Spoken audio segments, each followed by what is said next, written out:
It's your girl, your host, Jocelyn. Y como siempre, I am so grateful you are here. And I am so grateful to be joined by someone who I stumbled upon on social media not too long ago and have really been enjoying following. He offers some really beautiful captions that are insightful and resourceful and vulnerable. And it feels like we're about to have a conversation with a sacred masculine who goes by the name of Tone Levels, also known as the blood that heals. He is an artist, which, by the way, I just found that out as I was like researching you a bit more, and I came across your music. It's really beautiful. Thank you. You offer a herbal website that has capsules, tinctures, powders, teas. You're a vegan cook, a community organizer, and teacher that offers consultations. Welcome. Thank you. It's truly an honor. I appreciate you for having me. Well, we always start these conversations with gratitude. So I'm going to invite you to share with us what it is that you currently feel grateful for. Yeah, for sure.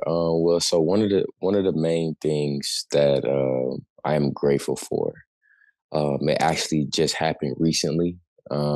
So before these past 2 weeks, one day, it was I would say about 3, maybe 4 weeks ago, I had woke up one day, man, and I couldn't necessarily move. Like my back was in pain, my body was in pain. And and for those next 2 weeks, I was in this space of, for lack of better words, what we all recognize as depression, right? Quote unquote. And so I was going through those motions or whatever. And after 2 weeks, I had just woke up, man, and I was tired of feeling whatever I was feeling. However I was feeling, I was tired of it. And so I kind of forced myself out of those emotions. And so the next following day, I had pulled up on a friend. Like, she's very tapped in, you know what I'm saying? And she was confirming me of what I was going through. And what I was going through, it wasn't like depression. I wasn't sick or anything like that. It was more spiritual than anything. And what I was going through was a purge. So I was letting go and releasing all the people, places, and things that no longer serve me. And when she gave me that and spoke nothing but life and power into me, it's like I just felt 10 times better. And I'm grateful for that, because now when I look back on it, I realized that, so last year I had went through another spiritual awakening. And so I had got a big snake tattoo on my back, right? And it's a double-headed snake, it represents duality, you know what I'm saying? Good, bad, whatever the case may be. But when I look back on the past few weeks, I realized that with me being in a position of being the great chief of all serpents, every 30 to 42 days, they have a death and a rebirth all at the same time. You know what I'm saying? So I'm thankful for that. And I remember a few days ago, I was having this conversation about, whatever I was going through. And the person who I was having a conversation with, she was like, man, I'm so sorry you had to go through that. I was like, I'm not. I'm happy I went through it. And the reason why I'm happy for it and the reason why I'm thankful for it is because now when I force myself out of those emotions, once that affirmation was spoke into me, I became so much more disciplined, so much more focused, you know what I'm saying? And so much more living in my power and my gift, being able to just recognize what I was releasing. So I'm just thankful for that, That is a beautiful expression of gratitude. Thank you for sharing all of that. And I'm glad that you have people like your friend that you turn to in your circle and in your life to speak, words of life into you and have you come to these realizations rather than, resorting to imagining or thinking or identifying yourself as being depressed. Because there's so much power in that, right? Like making sure that we're being mindful of what we identify ourselves as or what it is that we say that we're feeling. Because you could have just, told yourself, I am depressed. I'm going through depression right now. But actually, you were going through a purge, you were going through a detox. And that's a significant difference. That's, important to become aware of. So I'm glad that you had that person in your life to bring that awareness to you. Yeah. And I also feel like the most important thing about that transition as well was me letting myself not just go through it, but grow through it. You know what I'm saying? Because a lot of times we don't allow ourselves to go through or grow through emotions. So we try to suppress those emotions, and then later on, all those emotions that have been balled up just jump out. You know what I'm saying? And I just felt like that was probably one of the most important things, was just letting myself go through that. Yeah, absolutely. And I feel like, you're so beautifully spoken. And I was Thank you. trying to find like a post or something that gave some more information about like how you became this person, or like Mhm. what led you to embark on this journey. So what we're going to do in this conversation, I'm going to be Uh, pulling up some captions that I really love. I'm going to yes. read them and we're going to dive in. But there's this post that you posted on Facebook last year. And I feel like it kind of touches on your beginning a bit. So it says, on my path to fully understanding spirit, soul, who I truly am, not flesh, not matter, but energy, vibration, frequency, me, God, sitting here smoking on my favorite herbal blend, the I Love Me blend. And in that session, I was reflecting and collecting a lot of information, not external, but internal. I myself have come a long way, and I mean a very long way, from operating fully as matter in the streets, jailed consecutively, letting my emotions control me, my perception on life, not even realizing that my perception, my mind, the way that I think was shaping my reality, my life, period. Even when I was on that path, I've always felt different. Different from my entire circle, as if I wasn't supposed to be there. I came from something higher, something better. It felt like my gut, my inner self, my higher self was refusing to accept the path I was on, as if I Mm, always knew better. At that point, I was in a state where I wasn't afraid of the truth anymore. What was the truth? Me, facing myself. Something had to give. As I was reflecting, I fully understood that people are so comfortable with a lie that they become afraid of the truth. mm, Me, I refuse to be afraid. I've seen too much in the streets. I've been through too much in life, period. It was time. The hardest thing to me as I was transitioning to a higher frequency was me. The hardest thing in life for me was overcoming myself. After I've defeated myself, that what was left over was peace. I'm mm. feeling closer to God. And I feel like that whole post was worth reading because there's so much goodness in there. And I, again, feel like it kind of touches on where you come from and what you are coming from, what you are ascending from. So expand on this a little bit for us, like where it is that you are coming from, and yeah, I'll let you kind Wow. of share with us a bit. Wow. Yeah, that post right there was powerful, man. So transparency, I grew up the only child. My dad ended up leaving around first, second grade. So pretty much almost my entire life, it's just been me and my mom. And with that situation, of course, she got to provide, she got to do what she got to do. And so she was gone a lot, you know what I'm saying? And working a lot. Of course, we had mom and son time, of course.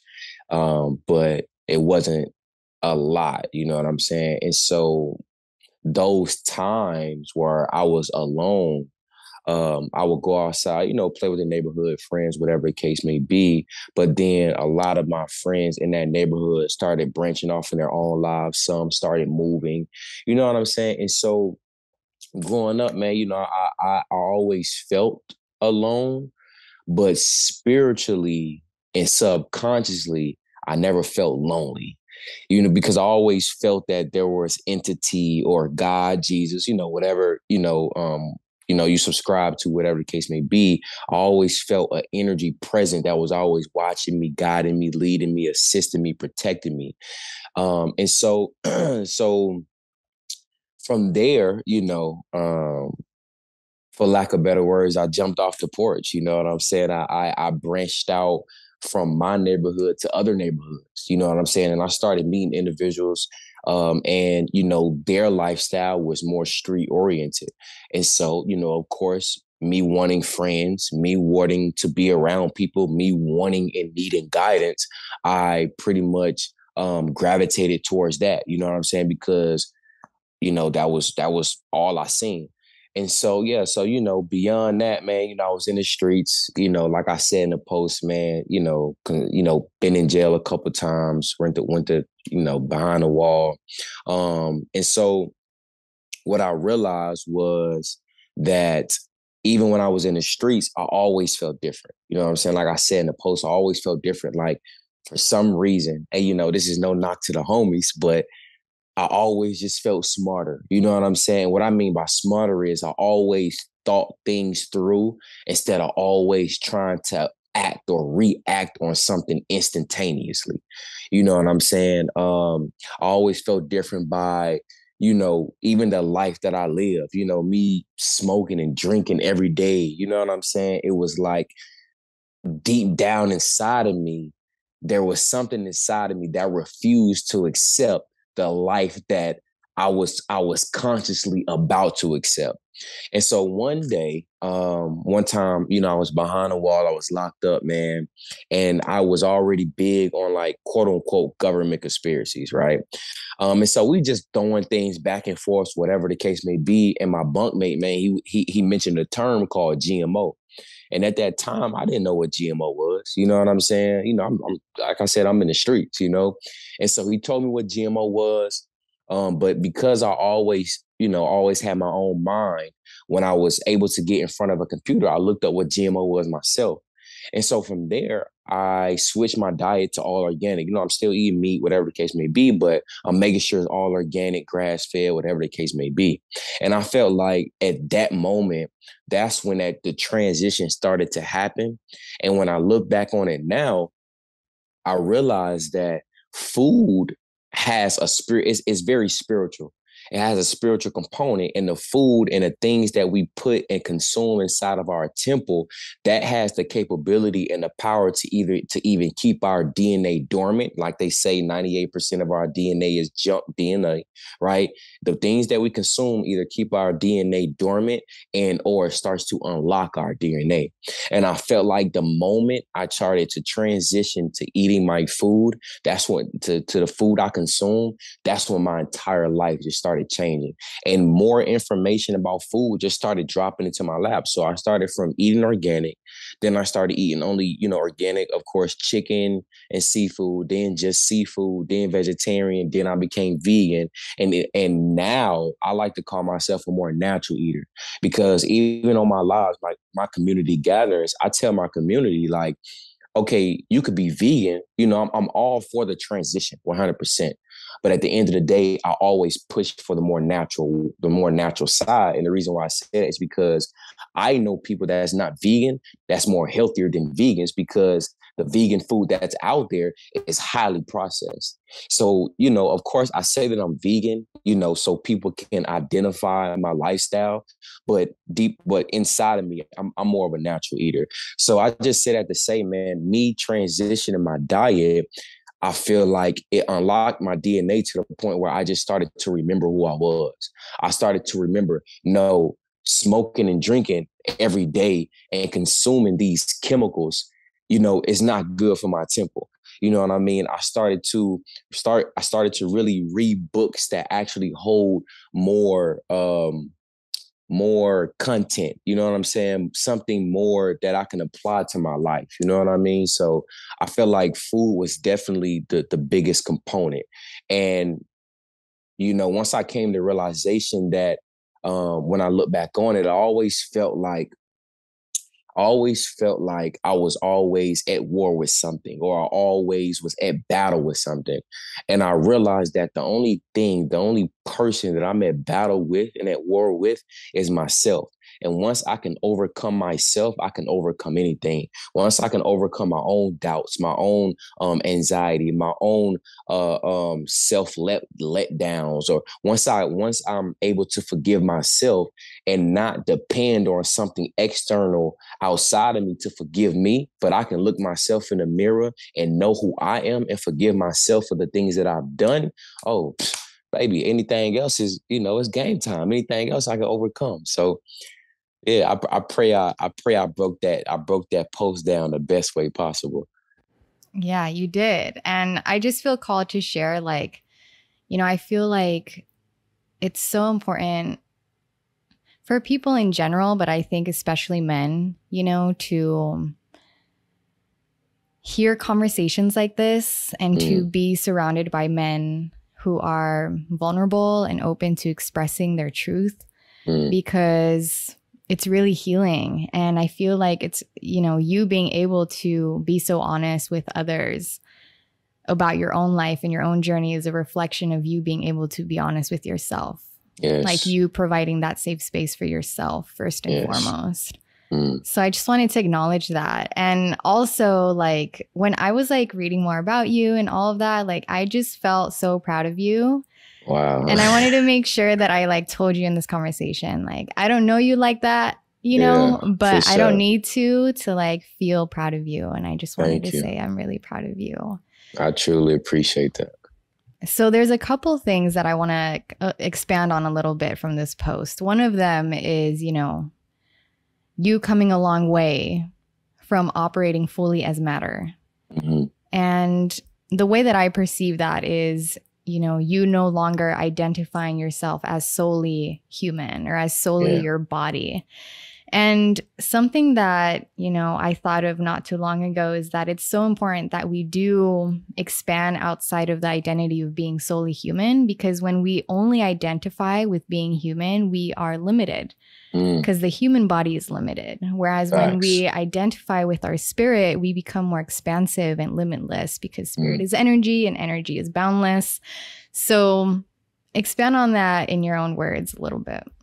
Yeah, so the reason why I said that, of course, I 1000% agree with exactly what you said. But also to add on to it, growing up, well, of course, with me as a boy, a man, whatever the case may be, our appetites are big. 100%. Like I have a son and he eat the house now. You know what I'm saying? But as I got older, and I started to realize, understand, and understand that I'm more spiritual than human.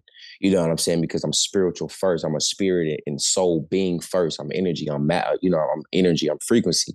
I realized that me eating a lot actually weakened me. And what I mean by that is that, for an example, right? It's a reason why they tell us to sleep 8 to 9 hours, right? Because in the same sentence, they're telling us to eat 3 times a day. Why? Because when you eat 3 times a day, your body then begins to utilize its own energy to digest that food. Now I've adapted the lifestyle of I only eat once a day, and I only eat between maybe 3 and 6 p.m. And I do that, and I realize that now all day I have so much energy. I'm able to tackle any and everything. And even in the ancient scripts, and one of the ancient scripts that I'm speaking on and referring to is the Holy Bible. The Holy Bible has a verse in there and said that these humans have let their stomach become their god. Like we're not even like we have adapted to the point where we're not even able to control the way we eat and how much we eat, because once we see food or hear food or think about food, we eat. Then on top of that, of course, the systematic programming that's around us, they play on our emotions, our chakra. Like it's a reason why McDonald's colors is red and yellow. You know what I'm saying? It's a reason why they utilize these colors. So they're playing with our frequency, they're playing with our energy. So once you realize that it's a much more spiritual warfare than more physical, you will start tapping into that and being one with yourself. Another example is with my community gatherings, right? Before I even indulge into the community gathering or I start to elaborate on the topic, right? I always start the community gathering with a meditation. It's like a 30-second minute meditation with a sound bowl. And what I also teach them is as we're doing this sound bowl, we're only breathing in and out of our nose. Why? Because when we breathe deep in and out of our nose, right? And we breathe out of our mouth, It's like a dragon's breath. Although you can do breath work with that, but when we realize when we constantly do that, we're not controlling the breath that comes out of us. It's more of a, it's quick. So when I teach them, okay, breathe in your nose and out your nose, it's a more slow and subtle breath, because now what we're doing is we're controlling the body. We're controlling the flesh. We're becoming more spiritual and soul being, and we're controlling the flesh because, our flesh is nothing but a vehicle. And so once I realized that and understood and understood that, I started to even do more things like with intentions. Like I'm very intentional what I speak, right? I'm very intentional what I think. I'm very intentional what I watch, what I listen to, because I understand that these things that I consume, right? The things that I consume, the trillions of cells that I'm made up of vibrates on that frequency. And because my soul and spirit inhabits this flesh, now my soul and spirit drops to that frequency or rises to that frequency. And that right there determines how I can control my life. You know what I'm saying? How I control my realm, my world, and, my perspective and perception of my life. So I pray I answered your question. You definitely did. And I'm glad that we expanded on that, because controlling our appetite is incredibly important. And we don't realize, Facts. and it's, our appetite for food isn't even just a reflection of our appetite for food. It's an appetite for, sex. It's an appetite for consuming social media. It's an it's all these different appetites that we're controlling when we control one kind. So I'm glad that I expanded on that. And Yes. Another thing that I want to expand on is, as I was reflecting, I fully understood that people are so comfortable with a lie that they become afraid of the truth. And that is so true. And sometimes, people don't even notice that they're comfortable with a lie, that they're afraid of the truth. So what led you to awakening to that you were actually comfortable with lies? Well, one of the things was when I first became an entrepreneur 8 years ago, and it's a quote that I still live by today. And it says, you have to be comfortable with the uncomfortable. That's the only way you can grow, right? The only thing constant is change. If you're not changing, you're not growing, right? And so the reason why I bring that up is because when it comes to the perspective of just being comfortable with a lie, you get put in this box. And when something comes along to question or challenge what you believe, it starts to make you uncomfortable. You know what I'm saying? And it starts to, and what happens is it starts to penetrate, the energy of the or the aura of your the like how comfortable you are, right? And so what really happens is that inside of our brain, right, our conscious once our conscious believes something, and yet something comes along to challenge that consciousness, it's like our neural pathways start to communicate with each other, and it puts up that the defensiveness, and be like, no, I'm not. You know what I'm saying? Like, no, no, no, no, no, pretty much. And so what helped me, and when I came to that realization, was when I just started learning new things, when I started to change my perspective, like even just the Holy Scripts, like the Holy Quran, or the Kabbalah, or the Holy Bible. You know what I'm saying? I started to understand things on a deeper level. When I read the Holy Bible, I'm not reading things from surface level. You know what I'm saying? I'm reading it on a deeper level from, the different parables that it was written upon on, because, a lot of us, we may read things from just surface level, or understand or understand things from just surface level. Even in my community gatherings, I tell people like, hey, watch the movie, because so when I say I'm intentional with the things that I watch, right? When I watch movies or when I watch shows, I'm watching them to dissect, or I'm watching them to learn, because, of course, they put secrets and things in movies and shows. So when I put these suggestions out in my community, I say, don't watch the show. What I mean by don't watch it with your two eyes, watch it with the first eye, with that, which is what they call the third eye. Because when you watch it from that perspective, you can have a deeper understanding of what it's actually articulating. And when you fully understand that and you start listening and watching things with your first eye, then the real truth starts to get exposed, and not just something that somebody has been telling you and programming you and indoctrinating you. You know what I'm saying? And so, and one of the things was when I had that conversation with my bunkmate about GMO. You know what I'm saying? Like, I didn't know what GMO was. Shit, I'm just eating anything. I'm just like, I'm thinking food is food. Like, fuck it. You know what I'm saying? But because also for a very long time, I've always been in the space of mind over matter. I always have been in the space of my mind is powerful. Once I put my mind to it, I know it's done. Like, it's a wrap. You know what I'm saying? Even once I put the action to it, it's done. And so once he, brought that perspective, and once he brought that information to me about GMO, I'm like, oh, well, so now I have the perspective of shit. The things that they call food is not even food. And now when I walk into the grocery store and you look at the aisles and how they have them sectioned off, you have food, canned food, box food. But then all the way over here, you have health and wellness. You have the health and wellness side of the grocery store. So now you got to think about it. Okay, if we have the health and wellness side of the grocery store, what the heck is all of this other stuff? You know what I'm saying? And so it's just, man, once you start being uncomfortable, once you start being comfortable with the uncomfortable, I started being comfortable with knowing that, dang, I've been eating frozen food. I've been eating I've been eating food with dyes in it, with red 40 and blue 1, the things that mess with our nerve. Like, dang, like this makes me uncomfortable, but I'm comfortable because now I'm conscious and I'm self-aware of the things that I put inside of my temple. And even when it comes to the temple, I always say that how can we expect to enter the temple of God when we can't even take care of the temple that God gave us? You know what I'm saying? So yeah, it's just all about being comfortable with the uncomfortable, and also understanding that the journey is the destination.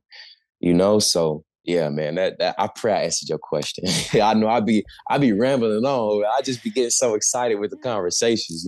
Yeah, no, I appreciate it. I love how you are expanding with everything. And, as we transition into talking about comfort zones, I feel inspired to ask you, what is a comfort zone that you recently stepped out of? I would say one of the things was is just accepting, like, letting life happen, right? And what I mean by that is having the perspective that life don't happen to me, but it happens for me. And when I step out of that, I start realizing that everything happens for a reason. Although I already kind of been there, but like I told you, my transition from a few weeks ago of me being in that space of purging, I stepped more into it and be like, you know what?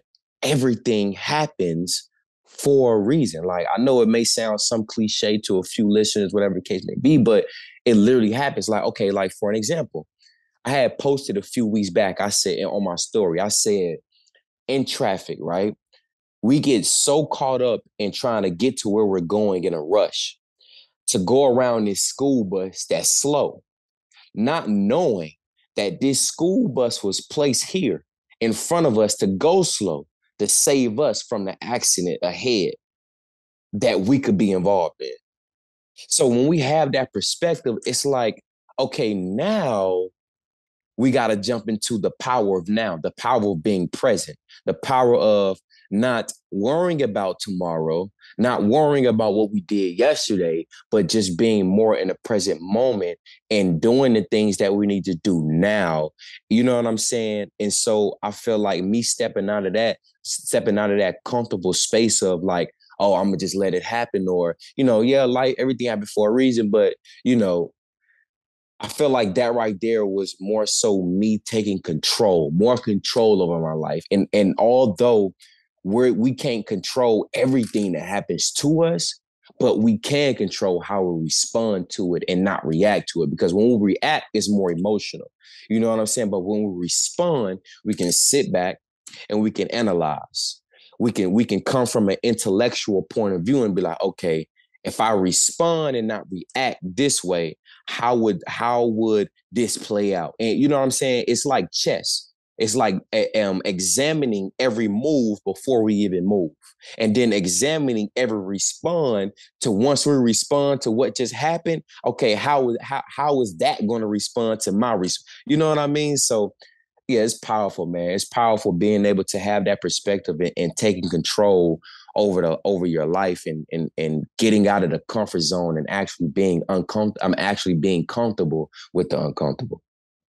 Yeah. And something that I feel called to like really point out here is that, you know, you, from what I'm perceiving you as, you're someone who's actually integrating the awakening that you experience, right? And that is so important on our spiritual journey, on our awakening journeys, to actually integrate the newfound information that we come across and that we receive, you know, because, for example, the GMO experience that you had, you could have just, you know, become aware of the knowledge, you know, that, you know, this food isn't actually natural.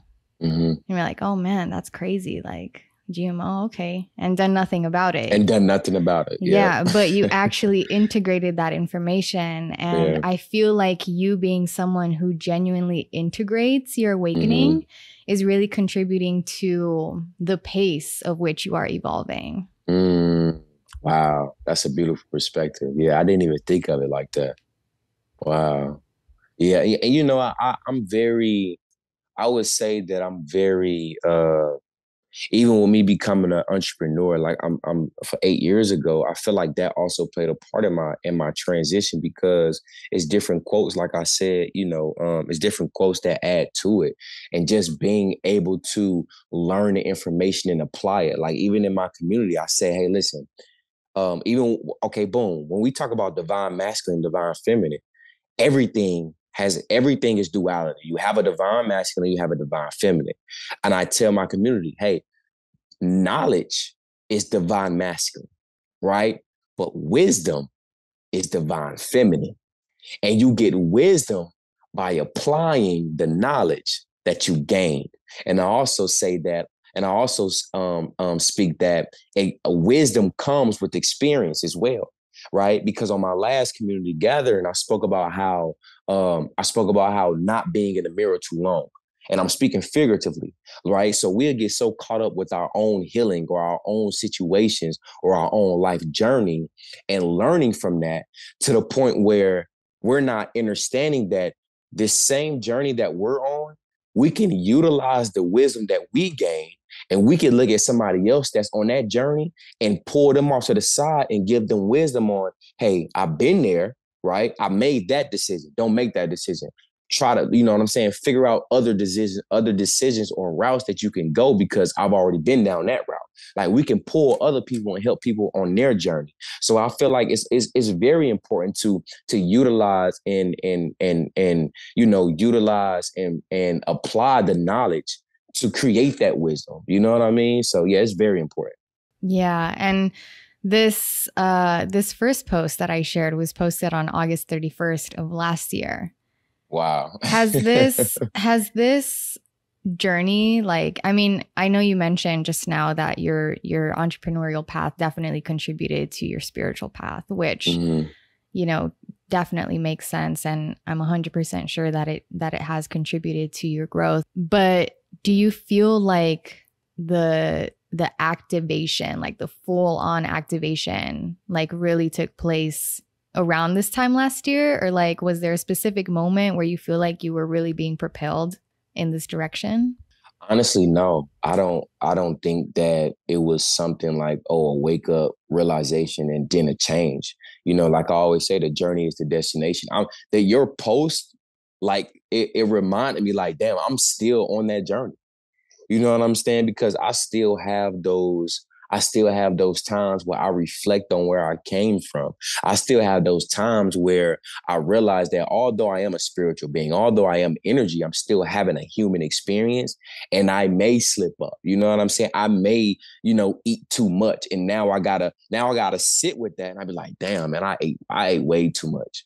You know what I'm saying? But now because I know who I am when I look in the mirror, because I take real self accountability and self reflective moments. Now it's like, okay, if I eat too much today, I come to that realization I ate way too much today. These next 2, 3 days, I'm gonna fast. I'm gonna drink my water. I'm gonna drink my fruit juice. I'm gonna eat my pineapples and my mangoes and my strawberries to cleanse my body, to do my body due diligence to eliminate everything I just put in it. You know what I mean? So I'm still going through my journey, even my healing. Like, I'm still healing from childhood and the streets and relationships. Like, the journey is the destination. So I don't honestly feel like, specifically speaking on me, it's not something that is just a wake up, self reflection and instant change. Like, nah, my journey is forever going. You know what I'm saying?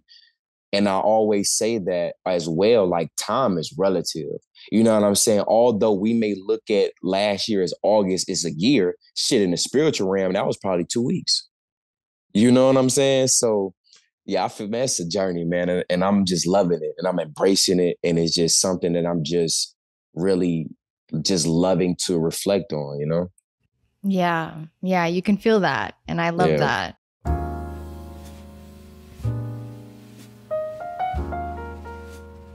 Whew. This conversation is so good, isn't it? Before we continue, let's take a moment, let's take a breather and talk about our partner, Athletic Greens. They support these meaningful conversations we're having. They support this beautiful community, and they support and genuinely care about our overall optimal health and well-being. And that's essentially why we're all here, right?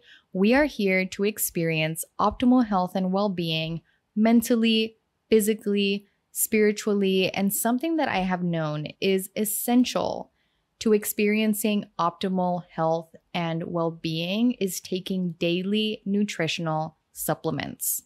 And I'm going to keep it real with y'all. Your girl has not been taking her vitamins and minerals. So this partnership with Athletic Greens is literally happening in divine time because they have a product called AG1 where in just one scoop, you are absorbing 75 high quality vitamins, minerals, whole food source ingredients, probiotics, and adaptogens, a special blend that supports your gut health, your immune system, your nervous system, your energy, recovery, focus, aging, literally all the things that I have been wanting to support in my body, all the supplements that I have been wanting to take, again, in just one scoop of AG1. And I have been taking AG1 for the past few days, and I'm here to tell you that it's actually really yummy. Like I look forward to drinking it after my morning routine every single day because it has this tropically green smoothie kind of taste that I really enjoy. And it's lifestyle friendly, which is really important to me. So whether you eat keto, paleo, vegan, dairy-free, or gluten-free, it's friendly for your lifestyle. And it contains less than 1 gram of sugar.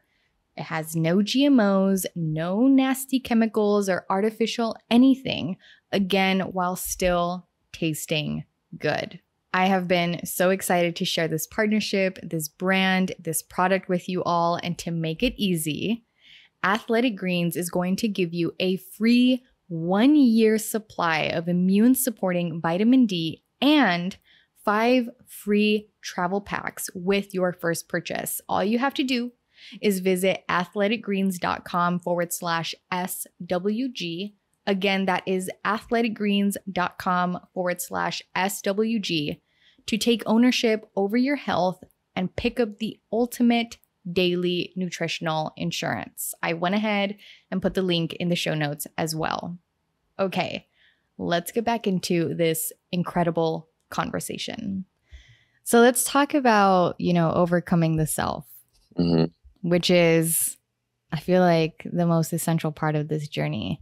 Yeah. So there's this caption that you shared, and it's really beautifully written. You wrote, For a very long time, I've been feeling this urge of war and chaos, a feeling that there is something against me, something that I have been going to war with.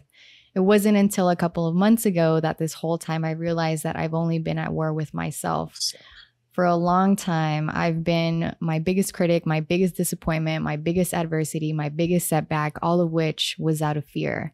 In order mm, to proceed along, I first had to forgive myself, not asking someone or something to forgive me, but asking and allowing myself to forgive me.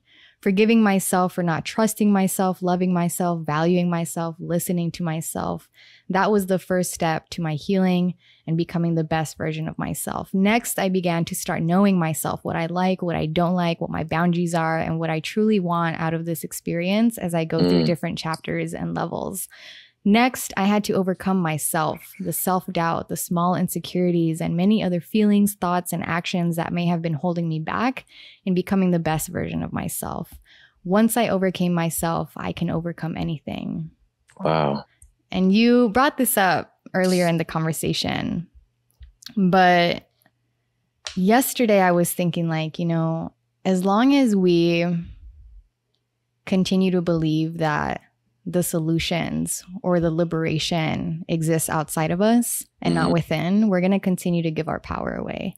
And I feel Facts. like you having this realization was you reclaiming your power. Yes. Yes. It's honestly, it all boils down to just self accountability. And the reason why I say that is because I've done a lot of things that I'm not proud of. You know what I'm saying? I've done a lot of things that, like I said in the post, that hindered me from growth. You know what I'm saying? And once I realized that, and of course, realizing that, I became disappointed in myself. Like, how could you do that? Like, why would you do that? You know what I'm saying? And again, it also goes back to us, we're spiritual energy, et cetera, but yet we're still having a human experience. We make mistakes. And once you have that perspective and also knowing who you are and taking the self accountability, man, it's like now, like you said, you could basically utilize the wisdom that you learn from that and make the change. You know what I'm saying? And so me making that post um was just understanding myself, man. Like just knowing, like, okay, like for an example, right? Me growing up, and me being in different relationships, like I always had a high sex energy. You know what I'm saying? My energy was high and said, like, I just, not that I always wanted to have sex, but when I'm with my partner, it's like, I want you, you know what I mean? And so I realized, and I've had different experiences where, you know, my partners couldn't keep up with me. And I always felt like it was something wrong with me. You know what I'm saying? So with me having that self accountability and me having that self reflective moment, I started to step back instead of continue to aid and assist into whatever though that space I was in. I started to sit back and like, let me examine myself. Is there something really wrong with me? And I started checking out books about sexual energy and realizing that no, it's nothing wrong with me. I just need to transmute that energy instead of always trying to have sex or have any kind of sexual encounter. How about I transmute that energy and redirect that energy into my life to something more productive? You know what I'm saying? And I bring that up because that was something I had to overcome. That was something that I had to not defeat within myself, but to make amends with myself. I didn't want to suppress that. You know what I'm saying? Because once you defeat it, it's kind of like it's similar to depressing or detoxing out. Like, no, I didn't want to do that because also high sexual energy is healing energy, right? That's the greatest creative energy there is. When you have sex, you're creating another being. That's the highest creative energy there is. So I didn't want to suppress that. I didn't want to eliminate that.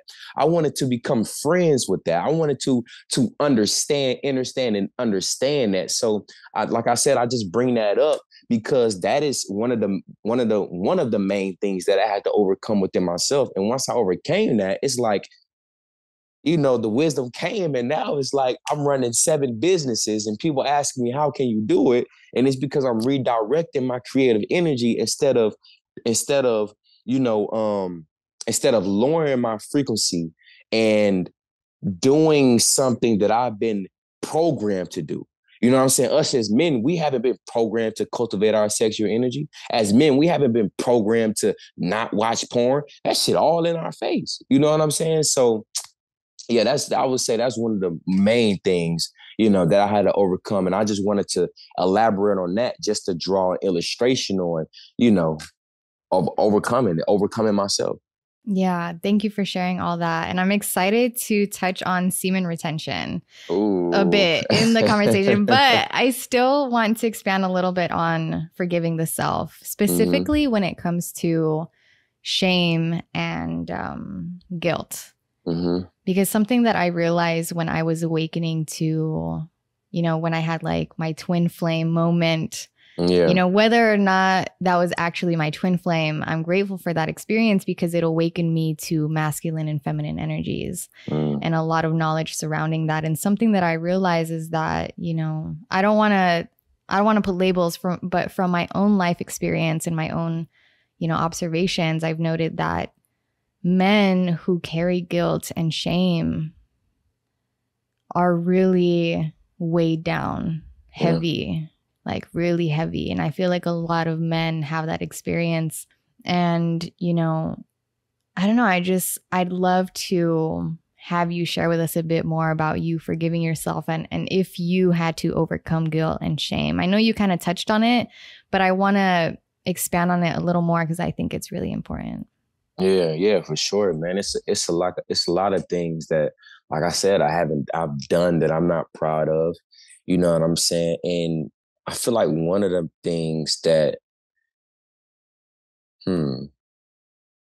of course, self accountability. Like I always say, but also knowing and understanding the power that I have, and knowing that if, like, as a man, right, even as a little boy growing up, like, we've been taught to suppress our emotions, right, to suppress how we feel and etc. And I feel like that right there it aids and assists into us not knowing how to forgive ourselves, because it's like I can't show any emotion. I just gotta suppress it and move on. You know what I'm saying? So I feel like me naturally, and also learning how to tap into my feminine side. You know what I'm saying? My divine feminine, because we got two heads. We got divine masculine, divine feminine. And I feel like not being so masculine, not being so hard, and tapping into my feminine side, I feel like that was one of the main things that was helping me and assisting me in being able to forgive myself, because now, in the midst of me forgiving myself, I'm crying. Now, in the midst of me forgiving myself, I'm going back on old emotions that I once was feeling. Not only that, I'm also going back on, the times where I knew something was right, but I didn't listen to my gut feeling. I went ahead and did it, and it turned out to not be right. That right there is me not trusting myself. Like, how can I not trust myself? You know what I'm saying? I can trust everybody else, but how can I not trust myself? So me going back and realizing that that's divine feminine. That's me tapping into my emotions, feeling my emotions, crying, journaling, writing it out, and realizing that. And like, you know what? If I can't release this, if I can't let this go and purge and let it out, I'm gonna harbor it, and it's impossible for me to move on.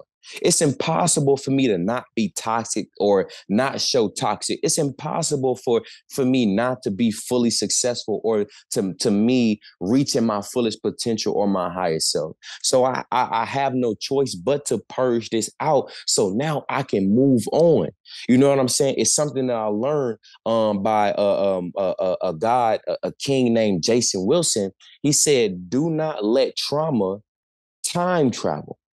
Do not let your emotions or past situations time travel. And most men, we let it time travel because, for an example, in my situation, me not having a male figure in my life, I've let that emotion time travel up until my adult years, and now I have a problem with people telling me what to do. Now I have a problem with authority. Now I have a problem with listening. Now I have a problem with learning. And if I don't face that childhood, that little boy inside of me that needed a man to tell him what to do, that needed a man to guide him. You know what I'm saying? But because I had to learn everything on my own, now I have these emotions. But if I don't address that little boy inside of me, it's impossible for me to move on. It's impossible for me to learn. Right. So I had to just go back and look at that and forgive myself for not loving myself. You know what I'm saying? Not listening to myself. And then also when I forgive myself, I not only forgive myself, I'm forgiving my dad. You know what I'm saying? I'm forgiving my mom. You know what I'm saying? For her not being there in certain situations, but also understanding that she had to do what she had to do. I'm also not only that, I'm also forgiving the ancestors that came before me that had to deal with the trauma, that probably generational curses, quote unquote. Yeah, I'm also forgiving and healing generational curses. And also, not only am I healing and forgiving the past, I'm healing and forgiving the future as well through my son and his kids and their kids, you know? So I feel like it was just a very touchy moment for me, and also a self-realization like, man, if I don't get past this, it's going to be a generational curse, and it's going to be a constant cycle over and over and over again. That was really good. I Yeah. feel like I feel like a lot of people are going to need to hear that. And, Yeah, again, just thank you for sharing your of honesty with course. us. Yes. And, earlier when I mentioned that, you it's it's pretty transparent that you've held that safe space for yourself. That was your inner divine feminine holding Mm, that safe space for you to heal in the ways that you just mentioned. facts. What are you proud of forgiving yourself for, if you're open to sharing one? Yeah, of course. One of the things that I'm very proud of forgiving myself is not loving myself. Because one thing about it, you can't love anything or anybody without loving yourself first. And I realized that in order to receive the love that I know I deserve, I'm talking about from anything or anybody, I must first give it to myself. You know what I'm saying? And so that's one of the main things that I wanted to forgive myself for, because there was times like in the past, like we said about GMO and things of that nature, there was times where I slipped up, you know what I'm saying, and went ahead and ate whatever I wanted to eat. You know what I'm saying? But when I look at that, yeah, I'm human, whatever. I'm having a human experience, and I'm not perfect, but that is also a sense of not loving myself. You know what I'm saying? Because if I truly love myself, I'm going to have that mind over matter and implement the things that I know and not turn back and not look back. You know what I'm saying? Loving myself, listening to myself, knowing when something is or is not right, and also drawing boundaries. It's been so many times where I overextended myself. You know what I'm saying? And I'm talking about overextended myself to individuals that were not grateful and thankful. You know what I'm saying? And I'm not looking for anything back, but damn, could you at least be thankful and great? You know what I'm saying? So it's like, and even in that space, like I can't tell, even with me overextending myself, I can't tell my homie, hey, you can come sleep on my couch if you ain't got no place to go. But yet I don't have a couch. I gotta get my couch first. I gotta get me first. You know what I'm saying? I gotta love me first before I can overflow in my cup. I had seen this thing on Instagram a few weeks back, and there was this dude. He was drawing an illustration on how you should be overflowing into other people. And although yes, you can overflow in people as your cup is being filled, but it can get to a point where you're overflowing in people to where you're just making yourself empty, and that's not how it's supposed to be. Because now at that point, you're not loving yourself. You know what I'm saying? So your cup needs to overflow. Now you can overflow in others. In the midst of also, why, like I said, as your cup is filling, you know what I'm saying? You can also overflow in other people as well. But I just feel like that's one of the main things that I had to forgive myself for, and I'm kind of still forgiving myself for, because I still find myself overextending myself, and I got to step back and be like, you know what? No, wait, let me draw my boundary. You know what I'm saying? Let me draw my boundaries and reevaluate the situation. So loving myself, loving myself was one of the main things for sure. Yeah. And, I recently thought like, I mean, the more that I heal and the more that I awaken, the more that I am in my spiritual practice, the more that I Mm, realize, how important my relationship with myself is and how mm, important my love and my honor for myself is. And, self care and self love can feel very like uh, overplayed in this mm-hmm. time, but it Yeah, really is so important. And I it's feel important. like what you brought up is a great transition into my next uh, caption that I want to share Mm-hmm. in regards to your biggest mistake, which you Mm-hmm. posted in December of 2020. Mm-hmm. You said my biggest mistake was wanting more for someone more than they wanted for themselves. It got to the point where I was solely focused on making that person better that I forgot about myself. I make the Wow. mistakes so you don't have to. I'm not perfect, but I am a great man. And I, it's interesting because when I read this, I was like, man, I really resonate with this. But then when I saw it was posted in December 2020, I was like, oh my gosh, I was literally experiencing this at that exact time as well. Wow. My biggest mistake was wanting more for someone more than they wanted for themselves. And I feel like that's something that so many people can relate to. And Mm. what's coming up for me right now as we're talking about, as we were talking about our relationship with ourselves, do you feel like there's a reflection here of like, you know, us wanting more for someone more than they want it for themselves, a reflection of us wanting more for For ourselves? ourselves, yes. Yes, Yeah. 100%. 100%. Expand on that moment. I mean, Yeah.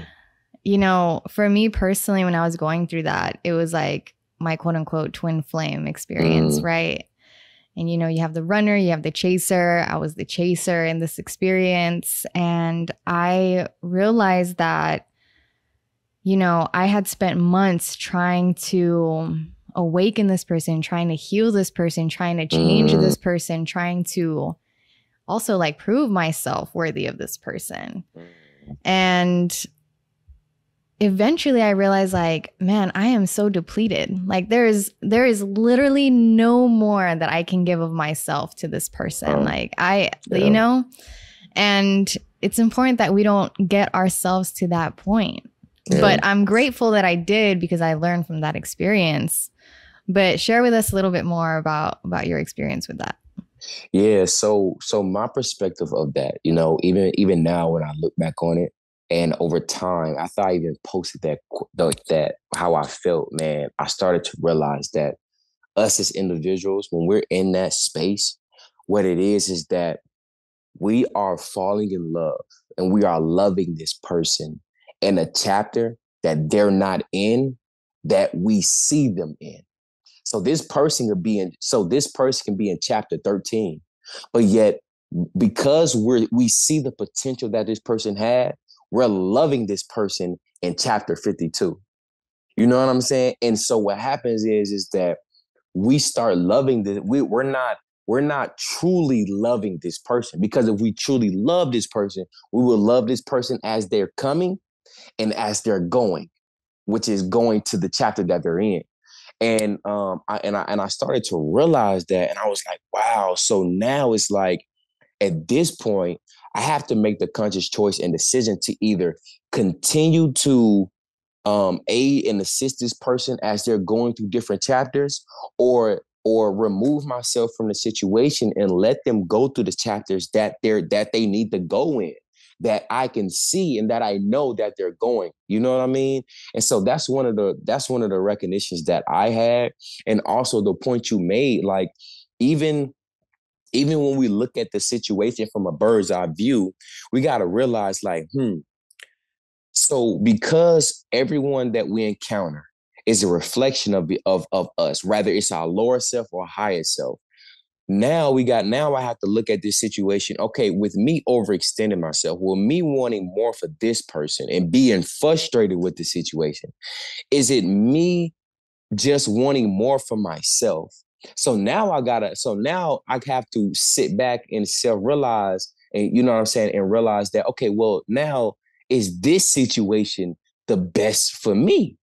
You know what I'm saying? Because if I'm in a space of, man, I want more, I need more, I know I can have more and be the best version of myself. Was this situation placed here in front of me for me to have that self-reflective moment? You know what I'm saying? And move on. So I would say, to elaborate, you know what I'm saying? I would say that that was one of the main things that I had to realize, and you know, of course, looking at it from a bird's eye view, from the situation that I was in. You know what I'm saying? Because, man, like you said, we can overextend ourselves so much to the point where we become drained. When when you know, of course, when we change our perspective and understanding and overstanding the person that, with the chapter that they're in. And now also, it's a song that I have out. It's called "I Love You Myself," right? And now you got to realize that instead of continually pouring in this person, I need to step back and pour into myself. Because now, again, back to the self-loving, you know what I'm saying? Now I'm neglecting myself. You know what I'm saying? I'm trying to pour in you and make you better. Now, shit, I'm slacking over here. You know what I'm saying? And I feel like that is one of the things that creates resentment. You know what I'm saying? That is one of the things that create trauma, to the point where now we got to go back and do shadow work and heal from that. You know what I'm saying? Instead of just pouring into ourselves, making ourselves happy, you know what I'm saying? Creating peace within ourselves. And then we attract that. So when we attract that, I'm no longer dependent on you for my happiness. I'm no longer dependent on you for my peace, but yet you add to my happiness and I add to yours. You add to my peace and I add to yours. You know, so I feel like that's one of the main things that, or one of the greatest perspectives that I had, you know, based off of that post that I made. Yeah, you expressed that very beautifully. And I'm so glad that you worded it the way you did, because Mm, I feel like when people relate to this post that I shared that you wrote, that's exactly what it is. It's people falling in love with the potential of somebody. facts. And in that case, what you have to do is like really keep it real with yourself and be like, you know, the version that I have of them in my mind Mm-hmm. is the potential of who they are, not who they are in this moment. Mm, So I have to accept who they are. And you have to yeah. ask yourself, can I actually accept who they are in this moment? Mm, And if you can't accept who they are in that moment, if you can't genuinely love them in that moment, then you have to remove yourself, like you said. facts. And that's Facts. really what it is. And also, I like that I love that you brought up resentment, because if we don't remove ourselves, we do Mm-hmm. start to build up resentment. And Yeah. it's the resentment for somebody that doesn't even really exist. You Mm-hmm. know, it's Yeah. resentment towards, it's really resentment out of expectation. And Boom. There it is. that's unfair to the other person, you Yeah. know? Yeah. And on top of expectation is also the attachment as well of the expectation. Because even when we come to the realization of, okay, I need to remove myself, it becomes hard. It becomes difficult, because now we feel attached to this person. Now we feel like, man, I just poured so much of this energy and I feel like it'll go to waste. You know what I'm saying? It's attachment. And I always say, listen, we are connected to everything, yet attached to nothing. That to be in that space, it's like now you're in a space of, what's for me is for me, what's not is not, right? That which I desire desires me. That which that which I'm supposed to have, I'm gonna have it. And that which I'm not supposed to have, I'm not supposed to have it. And so it is, and so it shall be. You know what I mean? And I feel like because we get so attached to things and people, it'd be so hard. It's so difficult. You know what I'm saying? And of course, that's one of the things I'm still working on as well. You know, we spiritual. I'm soul being, man, but again, I'm having a human experience, and I can do nothing but continue to learn, grow, and change. You know what I mean? And I just feel like that's one of the things that all of us that we should start implementing in our daily lives, not just being attached to things. You know what I'm saying? What's for us is for us. You know what I mean? It's going to be for us. And a lot of times, the things that's for us is only for us for certain seasons. And so when it's time to go, when it's time to let it go, it need to go. Absolutely. Absolutely. So let's talk about semen retention. Mm-hmm. I actually don't really know anything about this. So I'm For excited sure. to learn a little bit from you. You have a post, a caption that says, Mm-hmm.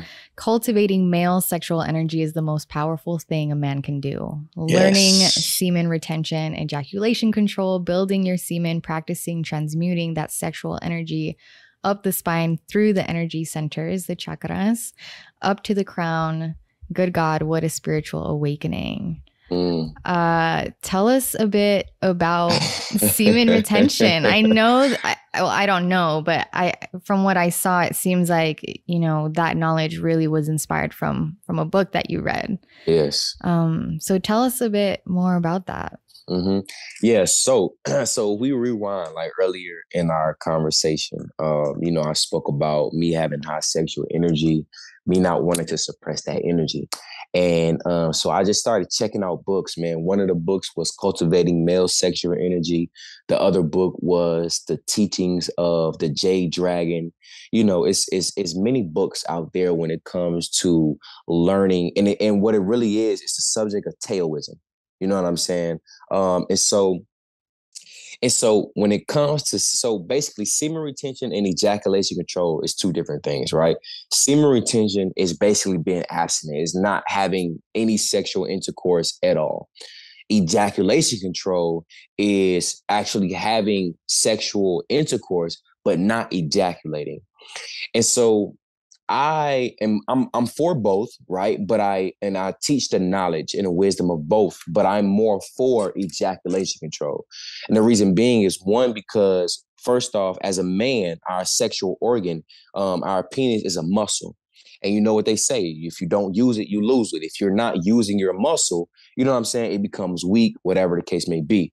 So that's one of the reasons why I am for ejaculation control, because, you know, of course, man, engage in sexual acts, of course, with your partner. The reason why I'm for ejaculation control as well, and I preach more on that, is because when you practice ejaculation control during sexual intercourse, what's happening is that because you are being stimulated, you have this urge to want to ejaculate. And what happens is that when the semen, when our semen begins to build up to become released, what happens is our body now instantly start creating new semen to become replaced to the semen that's about to be let go out of the body. But what happens is that when you don't ejaculate, that semen that was getting ready to come out, and the semen that was actually newly created, it combines and it basically creates more semen. Now the power of our semen as men, that's our life force. The reason why I'm saying that's our life force is because that is the exact seed that we implant into you all to bring another being inside of this realm. So that's our life force. Not only is that our life force, that's our creative energy. Remember what I said, sexual energy, that's the highest creative energy there is. So what happens is that when our semen is being recycled inside of the body, now as a man, my life force is being broadened. My life force is being more heightened. My creative energy is being more heightened. Now I can think clearer. Now I can create things because creative energy is feminine energy now. So when you're practicing ejaculation control, you're practicing cultivating your feminine energy. And then what happens is also, right, on an esoteric realm, When you start cultivating your sexual energy as a man and you start learning different breathing practice, when you start learning how to pulsate your PC muscle, which is the perineal, which is located between the anus and the sac of the man, right? When you start learning how to pulsate that, what you start to do is you start to move that sexual energy, that creative energy, and you start to transmute it up the spine, which is what they call the Kundalini rising. You start to bring it up the spine through the chakras. And what happens is that you start to pretty much revitalize the entire nervous system and each chakra. Although we have seven main, we have multiple chakras across our entire body. And so you start to regenerate each chakra. And what happens is that this creative energy starts to rest in a heart chakra. So now, as a man, let's say you're a man in a relationship. So now you're telling your woman you love her for no reason. Now you're buying flowers for no reason. Now, because you're transmuting that creative energy, now you're thinking about a business you can create. Now you're more receptive, and you're just out there. You know what I'm saying? It's just a beautiful feeling, man. You know what I'm saying? And although it's more esoteric than anything, sometimes it's difficult to explain because it's a feeling, it's a frequency, it's a vibration. Trying to explain that is lowering that frequency. You know what I mean? So all I can do is more so teach about the practices and the things that I experience. Like even knowing that our semen holds minerals, it holds biophotons. You know what I'm saying? I know this may sound funny, you know what I'm saying? But it's been practices where women would actually utilize the man's semen and put it on their face to get rid of acne, to get rid of skin disease and different skin ailments. Why? Especially if this man is eating correctly. Let's also add that in there too, because what you eat affects your semen. So why does that was that a practice for a lot of women? Because our semen holds biophotons, a lot of minerals, right? It literally revitalized the entire body. As a man, when you cultivate your semen, it literally can get rid of a lot of ailments that most of us have. So yeah, so I pray I answered your question about the semen retention ejaculation control, because it's very powerful for us men to practice. Yeah. Yeah. You definitely, that was beautifully explained. And Yeah.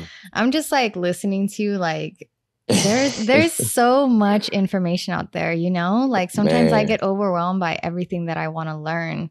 But it's yeah. beautiful to have these conversations, with other people Mm, and like, gain some of that knowledge that all of us learn on our journey.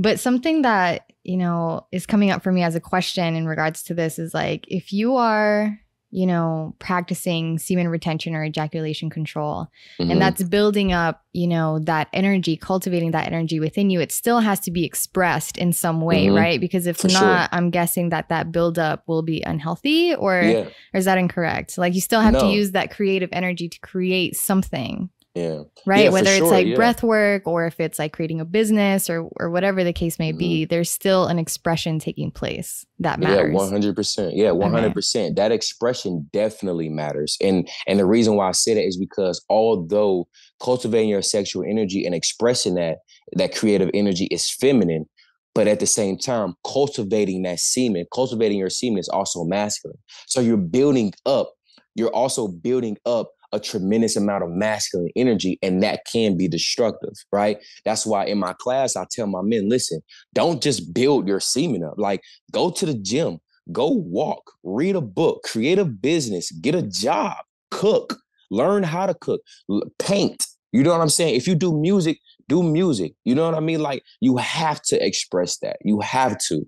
And also one of the things I want to elaborate on as well is that just as a side note, when it comes to semen retention and ejaculation control, for the men that are listening to this, I need y'all also to understand this, is that one drop of semen equals 40 drops of blood, right? Also, um, I have this, I came up with this illustration, right? And it's a question that I asked my class. I said, how do you kill an alligator? It's something that I read. How do you kill an alligator? You kill an alligator by feeding it. Because once this alligator is full, it becomes weak and in a sedative state. Now think about this. When a man ejaculates multiple times, right? What does he do as soon as he ejaculates? He becomes tired. He becomes sleepy. He becomes thirsty. He becomes hungry, right? This was just an illustration of, the comparison of, yes, when a man ejaculate, you literally become weak. Every time a man ejaculate, you literally erase at 7 to 10 days off of your life every single time, every time you ejaculate. So that's why I just wanted to just, add that side note. Like it's very powerful for us men to practice this, because and now don't get me wrong, I'm not saying us men don't ejaculate at all as well. You know what I'm saying? But what I am saying is, of course you can practice for as long as you want. You can go for months. You know what I'm saying? But what I'm also saying is, because I'm not an extremist, I also tell my men, listen, out of 10 times you have sexual intercourse, ejaculate only once. You know what I'm saying? Instead of ejaculating every single time, only ejaculate once. But once you reach that 10th time, you're gonna feel the power. You're gonna feel the energy to the point where you're like, you know what, I'm good. I'm gonna just keep cultivating. You know what I'm saying? And I also tell my men that animals mate, right? Men have sex, gods make love.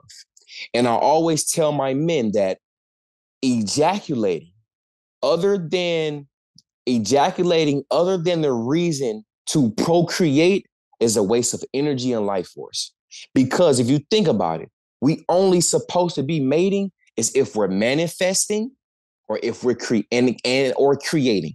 And when I mean manifesting, I mean that you literally use sex as magic to manifest. And you can also use sex to bring another being inside of this realm, So just a little side note. Yeah, I appreciate you explaining that. And I'm glad that I asked that follow-up question, because everything that you shared on top of that seems very important. Yeah. I Facts. can go on and on speaking with you, but I got two last questions for you if you're open Of to answering course. those. Okay. So I wanted to bring up your most recent post. Mm-hmm. As a man, if you have no vision, or if you do not yet know your purpose, you should not be in a relationship or trying to pursue any woman. Unless you have a woman that genuinely loves you, supports you, encourages you, motivates you, and inspires you to become the best version of yourself, women should not be your focus. At that point, women become a distraction. Please understand, and overstand that no woman wants a man that has no purpose, let alone no vision. A man that has no vision cannot lead. Where are you leading your tribe? To health and liberation, or death? What brought this up for you? Yes. So what brought that up for me, man, was just it was actually a conversation, actually conversations that I've had with my close friends, you know what I'm saying, that I keep around me. And that inspired the quote, because when, as a man, when you look at things from a bird's eye view, right? Even for certain schools, even for certain private schools, it's a reason why they have boys on one side and girls on one side learning, because we can become a distraction from one another, from learning the important things, because we're going to forever be here. We're going to always be able to mate, to get to know each other, et cetera, et cetera. But the most important things is having a vision, having and knowing your purpose. And so with that post, I was just pretty much explaining that, as a man, right, unless you have a woman that truly loves you, that truly supports you and encourages you, that's not depleting you, that's not distracting you, right? Because of course, a man with a woman by his side, can reach his highest potential, period. You know what I'm saying? Now that's one thing I don't want to misconstrue. Like, a man needs a woman and a woman needs a man, period. You know what I'm saying? We need each other. But in the midst of our journey, in the midst of knowing and understanding, and overstanding our purpose and having a vision, specifically speaking for men, if we don't have that woman by our side, women do not need to be our focus, because now goes back to ejaculation control and semen retention. Now we're so focused on having sex, or we're so focused on, pursuing women, not knowing that these women and that focus, it's depleting us. It's depleting us men. It becomes a distraction. You know what I'm saying? So I just put that out there just for us men to just reevaluate our situation. Do I have a woman that supports me, that loves me, that truly wants to see me win, that's not distracting me and pulling me off to different things that could lead me off the path of either of knowing my purpose. You know what I'm saying? Because most men, we don't know our purpose yet, no matter how old we are. We don't know our purpose. And yet that's okay. That's a part of our journey. But it's about knowing that and having that self accountability. Okay, I don't know my purpose. So because I don't know my purpose as a man, I need a purpose. I must have a purpose. I'm not here for no reason. So I need to stop distracting myself and focus. I have a community gathering alive a few weeks ago. I spoke about the power of silence. Most of us don't know how to be silent. When you're silent, you can hear more. So when us as men, when we're not distracted by external things, when we're not distracted by women, when we're not distracted by music and TV and entertainment, we can sit in silence. And when we're sitting in silence, we can hear that inner voice speaking to us, what they call God, Jesus, angels, ancestors, whatever you shall subscribe to. We can hear that inner voice telling us what we need to do. We can hear that inner voice telling us what our purpose is.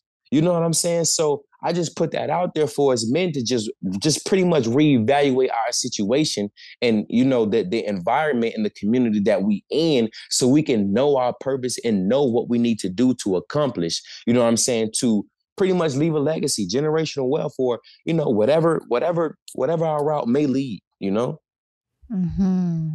Absolutely. Man, thank you so Thank much. you, thank you, thank you. My last question that I'm just curious to ask you is, how do you define God? I define God as, wow, that's a great question. How do I define God? I would say right now, the chapter that I'm in, right? The perspective that I have in this present moment, I define God by every living being, every natural living being. Bees, ants, plants, trees, the sun, the birds, the bees, the bears, the tigers, the lions, food, vegetables, fruit, me, you, right? I define God by every living consciousness. Um, that's how every living being, every living being that has a consciousness that is natural, and I put emphasis on that natural. So yeah, I would say that's how I define God, man. Source expressing itself, source expressing itself through every consciousness, through every perspective, because I got a plant next to me. That's source. But that's source having another consciousness. That's source having another perspective. I don't know. I can't see what this plant see. I can't hear what this plant see. Can't what this plant hear. But yet it's still connected to source. Just like you, just like me, we have different perspectives, but yet we all come from that source. So that's why God is here right here, because I feel like God is everywhere. God is all around. You know what I'm saying? Even the realms that we can't perceive, because we only see a fraction of our light reflection that we see. Although we see what we see, yet we see and not see all at the same time, because there are different realms and different dimensions that is happening in this present moment in this same space that we can't see, that we can't perceive. So we see and can't see all at the same time. Same thing with hearing. We hear, but yet we can't hear all at the same time. So I just feel like God is all. You know what I'm saying? But at the same time, for me, and in this present moment, I don't even like using I don't even like using the word God, because I feel like even, even, even that English word that we've been programmed to use even lowers the frequency of what is. You know what I'm saying? It's, man, I just feel like it's just being. God is being. When you close your eyes, what do you see? You see nothing. You see nothing but darkness. I don't see this phone right now. I don't see my plants, my bookshelves, nothing. I see nothing but pure darkness. Now I'm connected to being. I'm connected to source. I'm connected to God, because now I'm no longer separated from nothing. I am everything, yet I am nothing, all at the same time. I pray I answered your question. Oh my goodness. It's an honor to have a conversation with you. For And I want sure. to acknowledge that. For sure. Before we get into the final five, and I just want to add, I resonate with everything that you just shared. For sure. I resonate with everything that you just shared. Before we get into the final five, I want to hold space for you in the case that there's anything coming up for you that you feel maybe we didn't touch on that you want to express. But if not, it's all good. Honestly, there's nothing. There's nothing that I feel needed to express. I feel like everything that needs to express has been expressed and will be expressed if anything needs to be expressed. So yeah, nothing's on my end, Queen. Beautiful. So the final five are 5 fill in the blank sentences. You can say one word or you can expand on it. Are you ready? I'm ready. Let's do it. Okay. I am grateful to understand. Me. I am grateful to believe. In me. I am grateful to overcome. Me. Me. I'm grateful to be. Me. I am grateful to release. Me. Because once I overcome myself, I can overcome any and everything beyond me. Once I overcome myself, I can then overcome any and everything beyond me. Amen. Ashe, aho, all of it. All of the above. All right? the above. This is hands down one of my favorite podcast conversations that I've had. I love it. I love it. And I just want to acknowledge that you know, all the wisdom and all the knowledge that you shared with us in this conversation and all the honesty, like, was a lot of your own investment of time and energy wisely. Yes. And, you know, I just want to acknowledge that I value that. I value your time and energy and this conversation. So thank you so much for being a guest. Thank you for this conversation. And I'm so excited to share this with everyone. Yeah, I just also, before we go, I just want to show my gratitude and express my gratitude for first you inviting me. First to the powers that be, us crossing paths. And then for you acting on us crossing paths and inviting me on your podcast. I just want to tell you that I appreciate you. I honor you. I respect you. And I just thank you so much for, inviting me once again and giving me the time and the space to speak, to elaborate, to expound, and to express, and to be transparent and vulnerable. So thank you. Thank you. This is definitely hands down, one of the best and greatest interviews, podcasts that I have been on, and so I just give honor and thanks again to the powers that be and to you. So thank you.